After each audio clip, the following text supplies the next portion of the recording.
Oh, if you want to, yeah, I want to go in. Yeah. Okay. So let's hear what can you hear me? Okay.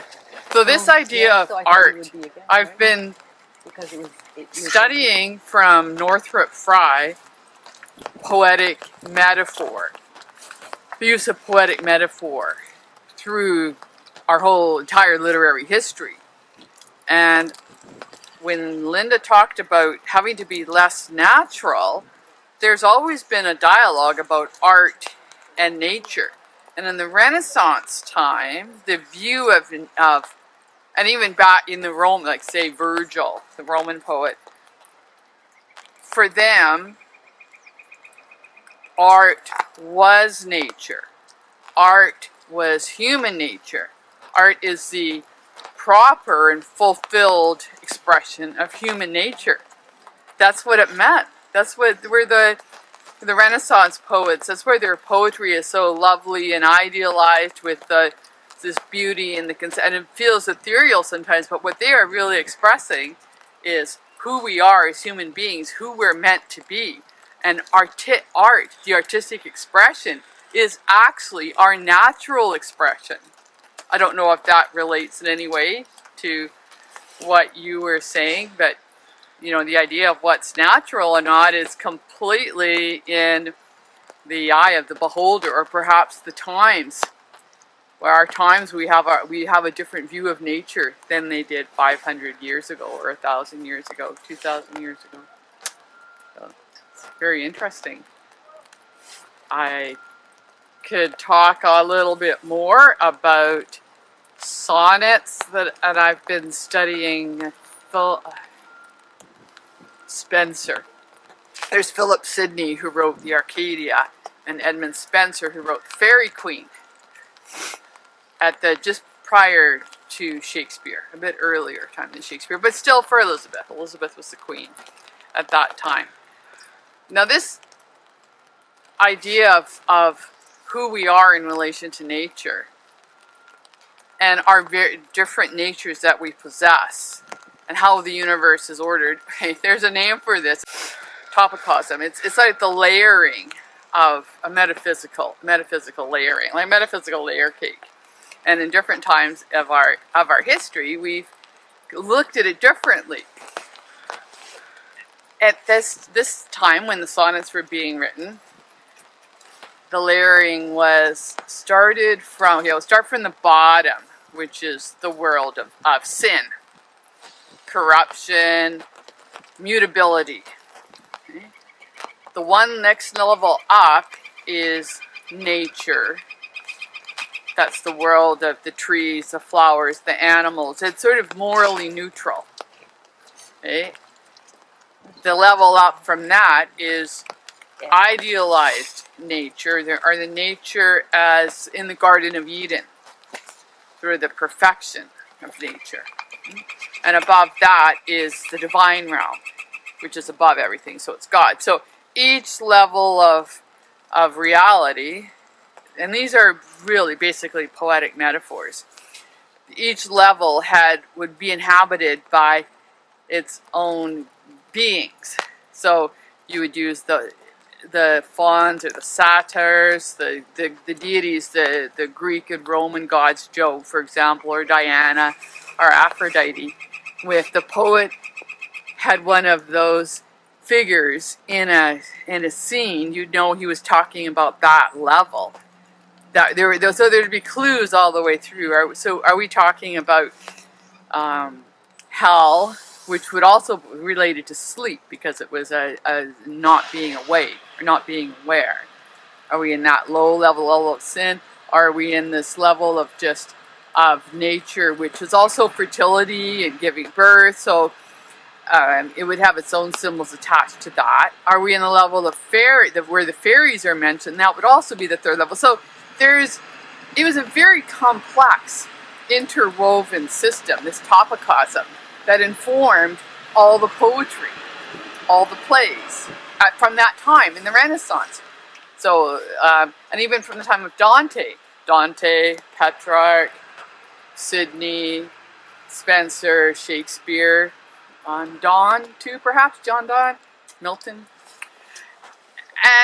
but as we moved into the Enlightenment, this altered quite dramatically. The reason is that when medieval and Renaissance people looked up at the sky, they saw the divine realm. They saw beyond the stars, or the realm of the stars, the starry firmament, angels and God. And for them, it was a place that they were ascending to. Okay? So the whole journey was ascent from the lower to the upper, represented in all their poetry. But from the time of the Enlightenment, and also Galileo, who did the sidereal,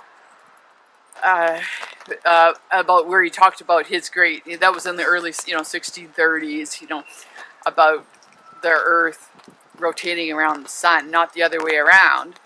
And it began to be conceived that the universe, the stars, and the firmaments were actually like a machine. Okay?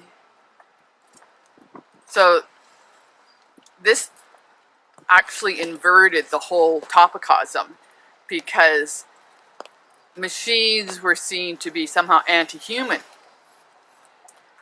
And it was out of this sensibility that, say, Mary Shelley wrote Frankenstein.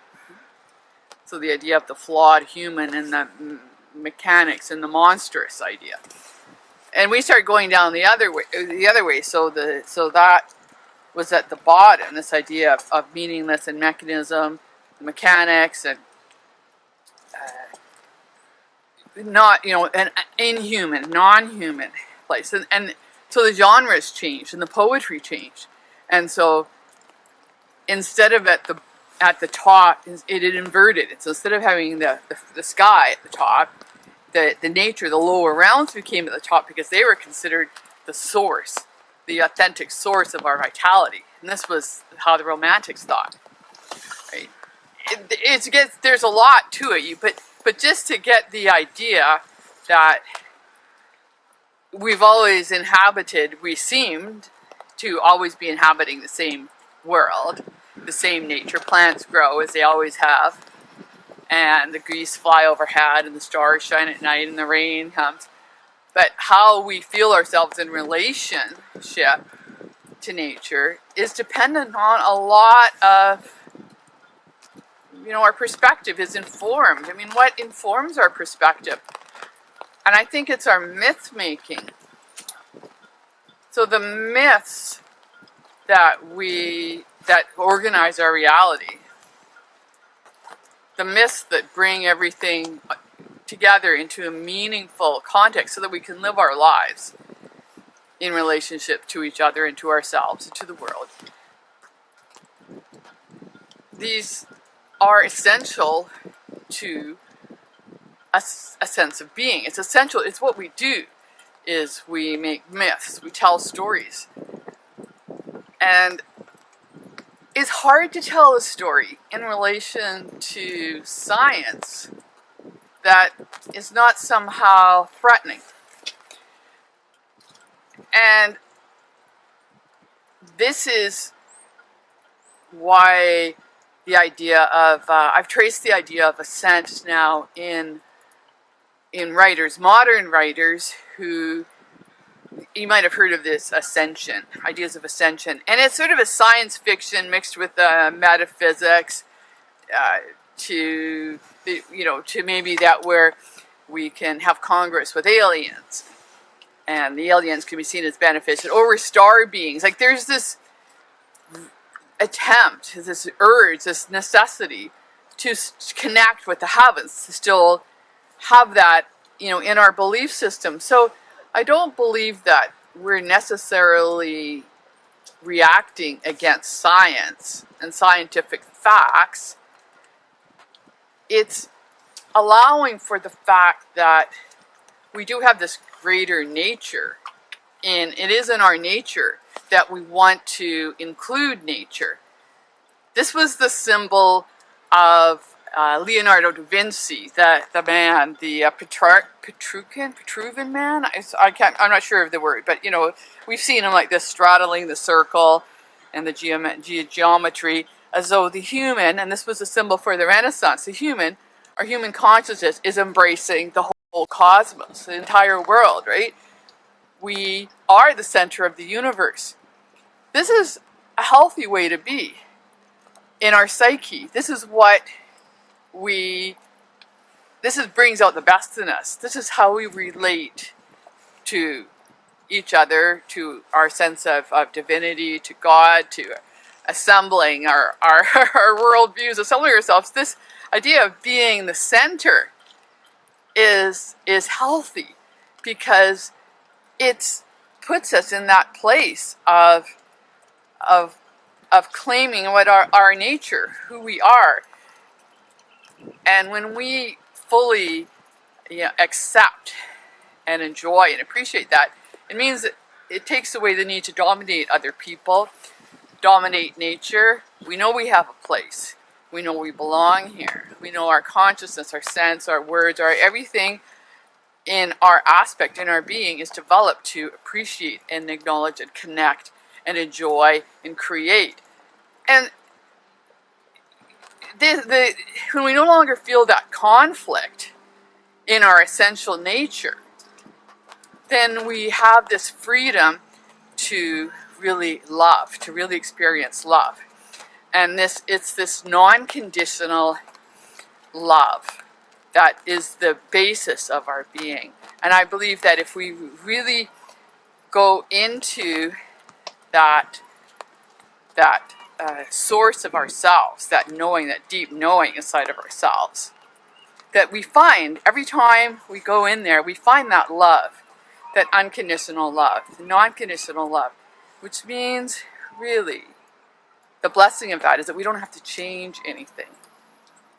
That's what non-conditional love is love that's not dependent on conditions. It exists everywhere and in everything, as Johanna's poem so beautifully stated.